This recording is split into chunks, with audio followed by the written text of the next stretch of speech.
Hello and welcome back to the ILTV News Podcast. I'm Maayan Hoffman, Executive Editor of ILTV News, and we're so happy to have with us our viewers and our listeners. I have with me today Jonathan York, a Los Angeles-based multidisciplinary artist, lawyer, and filmmaker. Jonathan, welcome. It's a pleasure to be here with you. Thank you so much. Now, you live in California, but since October 7th, I understand you've been back and forth from the country many times. This is your fifth visit. What keeps pulling you here? Why are you coming back each time? Well, for me, I consider myself a lucky person to be very often surrounded by inspiration, but this is really a place where I feel the most consistently and deeply inspired. And I also have many, many friends and family members here, so it's home in a sense, even though I've lived in LA the majority of my life. But coming here, especially during war, is not an obvious thing. And I would attribute it to the people that have included me in so many incredible things that they are doing, allowed me to collaborate with them, both so-called normal people who have stepped up to be extraordinary people in these times, and also people who run and are part of the real crown jewels of Israeli culture and art, who I've been lucky to collaborate with. So no shortage of reasons. I am in the 10th week of my 1-week visit here to Israel. So it's a story I'm sure you've heard many times. Yeah, 100%. But it's really wonderful every time you hear how much people from the Jewish community, especially, are connecting since the war in ways that I think they didn't before. Now, you're very unique because you have something that you call your force majeure, if I'm saying it correctly. So what is that and how did it get started? So force majeure was the actually 6th iteration of a project I've been doing for 6 years, now 7, called the Suka project. And I was very lucky as a kid that Sukkot became this incredible time for me to build a sukkah with my grandfather. My mom's dad was an engineer and a military guy. So when I tell you that we built a sukkah every year with military precision and engineering, and even took it apart that way, I mean it. But it was a time full of really a lot of love, and the holiday for me took root as a way that I later in life could be creative. So 6 years ago, I started to make my own projects each year for Sukkot, very, very large immersive installations that you could enter and learn in, and they took many points of inspiration from Torah and from Talmud and from Kabbalah. And when it came time to do the first sukkah after October 7th, I decided it was time to take it not only to a large public institution, and I was lucky to have the Skirball in Los Angeles as my partner to host the exhibition. But to me, it felt like it had to be relevant to the moment. And the moment that inspired me to create this specific work called Force Majeure was the visit I made to the kibbutzim just after October 7th. And one thing that stuck with me as this indelible image was homes that were completely burnt, but where the nature continued to come through the cracked windows and through the exploded foundation. And I found this metaphor for the Jewish people, the way that we continue to seek light and to grow no matter what the circumstances.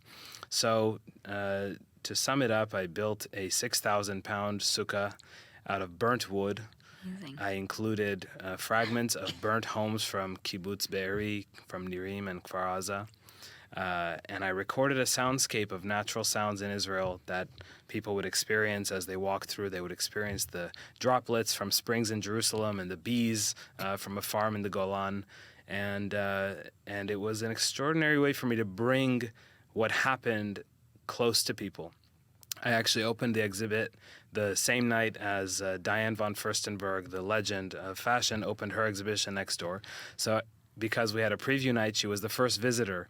And to hand her a piece of a home where the most terrible atrocities happened, and to give her, as a cultural ambassador in her own right, an opportunity to really feel it, to literally feel it, it was a very special opportunity. What was the general feedback? Do you feel that you were able to push the envelope of people understanding the tragedy of October 7th from this? I think every time we have an opportunity to bring people closer to what happened that day, we have an obligation almost to do it. And so it was a huge range. We had first graders on a school field trip who interacted with the 200 plants that we planted on a concrete floor to make it seem like they were blooming out of concrete. And we had my fourth grade teacher appeared out of nowhere and came to the exhibition, and everyone in between. But people, I think, were really taken to experience the materiality of October 7th. And that was a way in which most people had not interacted with it before. But it's also a lot of the metaphor, the growth out of the concrete, the burning, and then the life. Talk to me a little bit about the idea of resilience and renewal and how that also comes out of the project. Absolutely. Resilience and renewal is sort of the story of the Jewish people. And it's, in a way, the story of my own family. Both of my parents were born in Iran. And for me, the idea of home recurs a lot in my artistic practice because it is both part of my personal history as someone whose parents were forced out of their home country, where you learn, even as myself, a first-generation American, that home is a permanent place right up until the moment where it's not. And that's why I think this place is so special, because it's the one place we can't afford for that to happen. Yeah. So the themes of personal history and home are always a part of my work. And for me, my home is split between these three places. And obviously, earlier this year, we experienced a war between three places where I have immediate family. I actually still have, I'm in the tiniest sliver of a Venn diagram between people who can say they have uncles and cousins in Tehran, Tel Aviv, and Los Angeles. And I want to get into that, but I want to finish talking a little bit about the Suka project before we jump Sure. right into Iran, because I know you're obviously going to have one that comes up again this year. What are you thinking about for this year? We're 2 years into this war. Yeah. How will such a project change this year? Absolutely. Well, one way in which it'll change is that I usually spend the summer working on it into the fall. And this year I've given myself a lot of time here to be inspired and work on some new collaborations. So it will be simpler, but the inspiration is no less meaningful. And actually, there's always a moment where it feels like it's found me. I don't even say that I find it, because it often finds me first. And I was sitting with a friend, and in the course of our conversation, she quoted a portion of Kohelet from King Solomon. And the quote, which you may know, is, "For everything there's a season, Yes. and for every purpose there's a time under the heavens. And there's a time to plant, and there's a time to uproot, there's a time to live and a time to die. It even says there's a time for war and a time for peace." What I think is extraordinary is that we seem to be living in a period of Jewish history, like others, where it's not a time for one or the other. It's a time for both at the same time. Yesterday, we experienced a horrible terror attack in Jerusalem. And at the same time, as I was reading that news, I was on the way to a Sheva Brachot for one of my best friends to celebrate a new Jewish family. The Jewish people are always doing these things at the same time. And so that, I think, in some overt or covert way, will guide me for this next piece. Oh, it's a beautiful vision. I'll look forward to seeing what comes out of it. Now, you mentioned your family in this Venn diagram you have of Iran, or Tehran, Tel Aviv, and Los Angeles. Tell me who lives where. So I know you're in Los Angeles. That's right. Who's where? My mom's family largely moved to Israel when they fled the Islamic Revolution in 1979. Okay. Her immediate family came to America. My dad moved to New York City, and that's where I got my last name. My mom finished high school in Akron, Ohio. They met in synagogue on Yom Kippur in the Valley in Los Angeles. And I still have family members in Tehran, and I won't go into too many details so as to keep their privacy and safety. But my grandfather was actually the chief rabbi of Esfahan. Wow. And for many generations, they were rabbis of significance in Esfahan. And it's ironic and strange and weird and all these things that Esfahan is now associated with a hopefully no longer there, a nuclear installation. So to say that it was a strange few weeks for me to be on WhatsApp and sending messages to family in different places, family here in Miluim, family there fleeing Tehran and hopefully finding and thankfully finding shelter, very strange. Yeah, I can imagine. I mean, how does it impact your perspective on day-to-day life, knowing, or I should say on day-to-day Jewish life, knowing that this exists in your circle? Absolutely. I mean, I think the reason that Jewish life is so rich is because it is developed in so many different places at the same time. We have such cultural treasures from so many different diasporas. And LA is no different. I grew up in a community where there was so much richness, and even in my own circle, in my high school, in my upbringing, I got to experience a lot of that. Israel is the place where it all hits you in the face at the same time. Sure. And you can't avoid it because you hear accents from 19 different places on the same bus or in the same Bet Knesset. So, And all of us feeling inadequate that we don't speak Hebrew without an accent to be Israeli enough. Exactly. Yeah. And I've worked on mine for many, many years, mostly by watching the news. That's how I took my Hebrew from day school Hebrew to the fluency that now I'm lucky to have, is watching the news every night with a dictionary in my hand for 15 years. But nonetheless, a lot of dedication. A lot, and worth it though. It's opened a lot of doors for me now, and the trust from different people that's allowed me to bring fragments of homes, these sacred objects, but also to dive into the archives at the National Library of Israel, who were collaborators on the most recent project. They were involved in the music, is that right? They were. I met this incredible woman who was a director of the Sound and Music Archive at the National Library. One of my other very good friends is the director of the special collections there, and the National Library is this unbelievable institution that is our sort of holy grail. And I was lucky enough to do research there and dive into the archives and include some of those works in my piece. Similarly, with the Israel Museum in Jerusalem, there's this fantastic art historical connection between my project and the first conceptual artwork ever conceived in Israel, which I can go into for a long time, but I'll bore you another time with that. Okay. Recently I've been working on collaboration with the Israel Philharmonic Orchestra. So all of these are based in a sort of trust and understanding, a care with which this culture we hopefully will keep developing together. I want to just go back for a moment because you mentioned during the 12 days of the Iran-Israel-U.S. war that you were texting with your family in various places. Yeah. Are you actually in contact with the relatives in Iran? Yes. You always have to be mindful that there may be somebody reading those messages or listening to the phone call, and so there's a level of consciousness that you have to maintain when communicating with them. I hope very much to be able to visit them one day. I hope they'll be able to come here one day. I hope that all of these circles of my Venn diagram will overlap, but that's for another day, hopefully soon. Have you ever seen them in person? Some of them, yes. Some of them, not yet.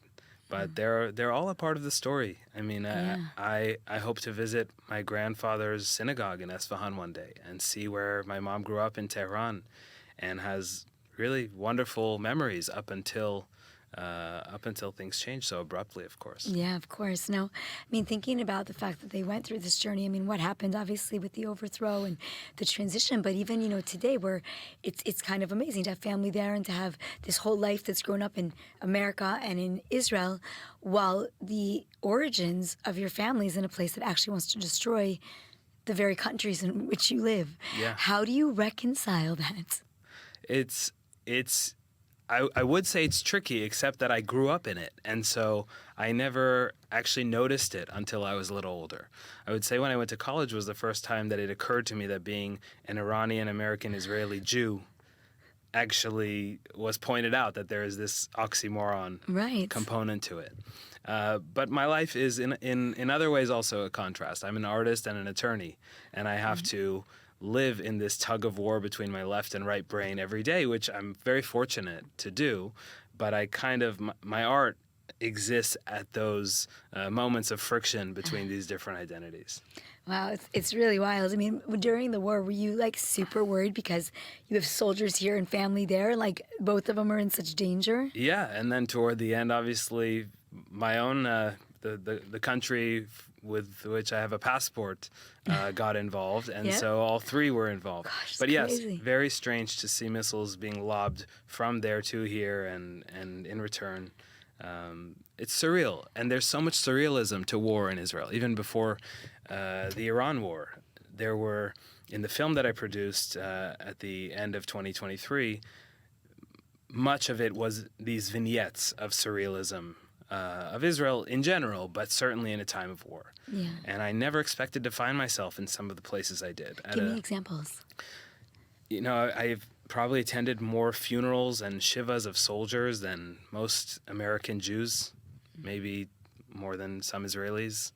And it's always a story or a way that it finds me, and I feel a need to be there and understand who these people are. It's so easy to treat them as headlines, to put it in a very crude way, but when a war goes on for 2 years... More than 900 soldiers dead. 900 soldiers is, and each one a whole world. So for me, it was important not to treat this as a news event, but to treat it as the human event that it is.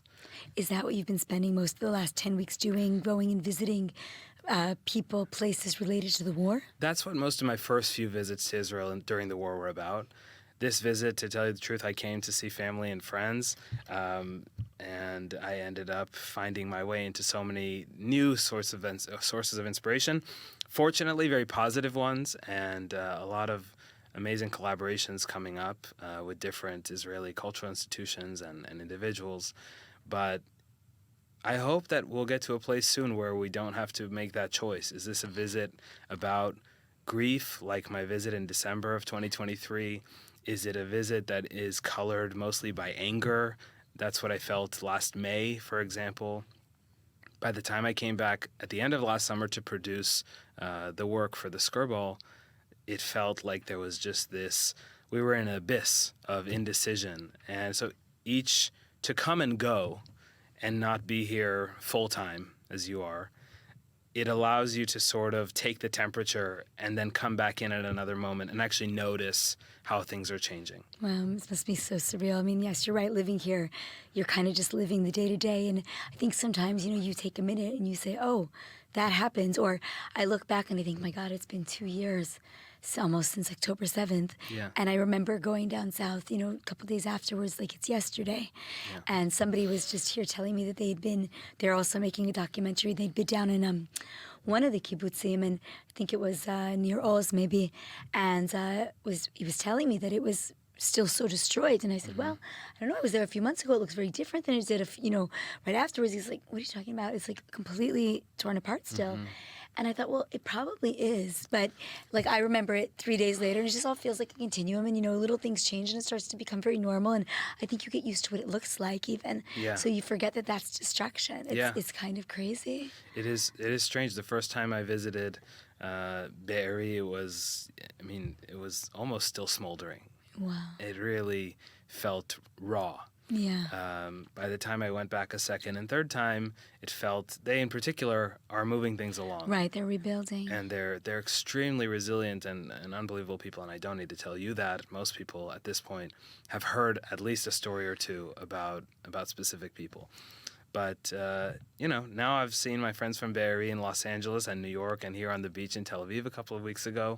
So it reminds you that life goes on, and all of these places will be rebuilt, and I hope that they'll be rebuilt in a way that honors what happened. It's such a tricky thing, and this is where a few of my conversations with them have gone. As someone whose practice, whose life revolves a lot around personal histories and collective histories, a part of me wants to just, preserve these things in amber because they need to be seen. The same way that when I was in high school, I visited Auschwitz. Oh, is that, yeah. And part of me says we have to just prove to ourselves and to everyone who would contend with us that we can completely move on. And it's not my place to decide, but it's certainly something I think about a lot. Yeah, and I mean, certainly, though, when you see the rise in anti-Semitism today, you have to wonder, how maybe if we had done a better job of keeping the memory alive, despite all of the, of course, education and museums and everything else that are there for the Holocaust. Now, you're in LA, and anti-Semitism is actually super spiking in the United States, and very much so in Hollywood specifically. Yeah. I'm wondering, since October 7th, as a Jewish artist, have you yourself been the target of any anti-Semitism, or have you witnessed others in your sphere being the target of anti-Semitism? Fortunately, I haven't experienced it personally, and I hope it stays that way. Yeah. But I work and live around a lot of artists, especially here in Israel, who have been the subject of, I'm talking about the Israel Philharmonic Orchestra, which is really near and dear to my heart, which I've supported and now collaborated with. And they have been shut out of concert halls all across Europe. And this is a world-class orchestra that people forget is made up of individual human beings. These are people I know and have coffee with and see them take their kids to school. Part of what I intend to do over the next period of time is help bring some of those stories to light, because I think that for me, art is my language. It's a way to express everything I feel, not least that at the end of the day, I'm a person with mixed identities and complex identities, and we all are, and we have to find a way to be. But that's the naive answer. At the end of the day, I'm still the child of two people who had to flee their birthplace and our home for many generations. So as a Jew, it's my job to live between the realism and the idealism always. Yeah. What do you think? Not to get too political here, and I don't want to bring you down that rabbit hole with not too much time left, but you talk about fleeing, which did happen, first of all in 48 to many people from Arab countries, and then again with the revolution. And I guess, today when we talk about Gaza, in some sense, a lot of these Gazans are being forced to flee as well as the war continues from what they thought, maybe at least for the last decades, was their home. Yeah. Do you make any comparison between what is happening in this war to the Palestinians and what happened to the Jews? Because do two wrongs make a right? And I'm just playing the devil's advocate, but I think it's an important question. Yeah. My take on this is that war is a human tragedy. And as a human being, it hurts me to see it happen no matter where it starts and where it ends. I don't usually get into moral equivalences because I don't think there are really equivalents, and I think it always comes out messier than you intend. But as a human being, again, I hope that we come very soon to a place where the hostages come home and we can end the war. Amen. Yeah, for sure. Do you think there's a role that Jewish artists could play right now in helping to bring these messages home, to bring a better narrative about for Israel and the Middle East? I think there's always a role for art. Personally, art is my way of connecting to people that I completely disagree with and don't understand. And in a way, it's also my avenue to express myself and be understood. So I am always looking to collaborate with artists of different stripes and different backgrounds because it makes my life richer, and it makes richer the lives of people who come to see it. So yeah, I always think that culture is a way to not entirely, but maybe negate the politics of division, and I'll do what I can in that respect always. That's beautiful. What about in terms of the American Jewish community in general? You mentioned at the beginning how you've been here many times and you're connecting differently since the 7th of October. Yeah. Do you think that that is true of others like you, and do you think that art also plays a role there? I think overwhelmingly, yes. I think even for people that are not creative and wouldn't define themselves as artists, I see so many points of renewed connection between people in the States and abroad and generally with their Judaism, with their connection to Israel, whether it's just to be here and show up here. When I came, my first visit after the war, I had no agenda, no plan. I just knew that I would rather be here and experience come what may, versus sit on the couch and twiddle my thumbs on Twitter or what have you. So I think for a lot of people, I never prescribe to people how they should be involved or how they should reconnect.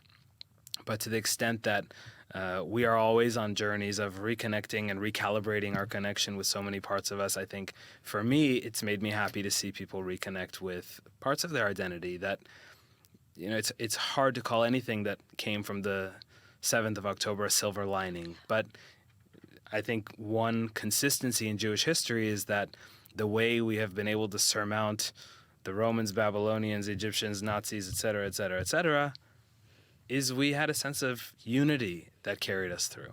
Yeah. We live in a world now where we tend to integrate and assimilate, and American Jews are sort of the poster child because we have a really good life. We have to call it like it is. It's very comfortable with all the problems to be a Jew in America. And this was a wake-up call, and sometimes that's what needs to happen. 100%. So, I want us to just end by sort of looking back at this last almost 2 years. Your trips to Israel, the very different Sukkah project that you built in the last year, and the vision that you have for this next one, the documentary that you're making about the Sukkah project that you built, the documentary you made, and all of these different things that you've done that have probably changed you as a person. If you have a message that you could share, with our viewers about the journey, what would that message be? How can you inspire us? Well, my message is one that has come to me over and over from people here, without having to say anything, just observing the way they've gone about their lives over the past 2 years. I called my film Al Tira, which means do not fear, in a biblical sort of a way. And it's sort of ironic for people to come watch a film that is about war and terrorism and a very, very difficult period, to put it mildly, and that the movie would be called Do Not Fear. But the reason for that is because in the course of seeing everything I saw, the constant common thread were people who stepped up to the plate and people who did extraordinary things before, during, and after that very dark day. And so I think that's who we are as a people. We're a people that persevere, and like the nature that I took inspiration for my project, we find light and we continue to grow. Wow, it's beautiful. So should each of us, should have the strength to be able to be one of those people in whatever way we can. It's a beautiful, beautiful message. So we're in Elul and getting ready for Rosh Hashanah. Yes. So lovely. And Jonathan York, thank you so much for being here today. Thank you very much. Shana Tova in advance.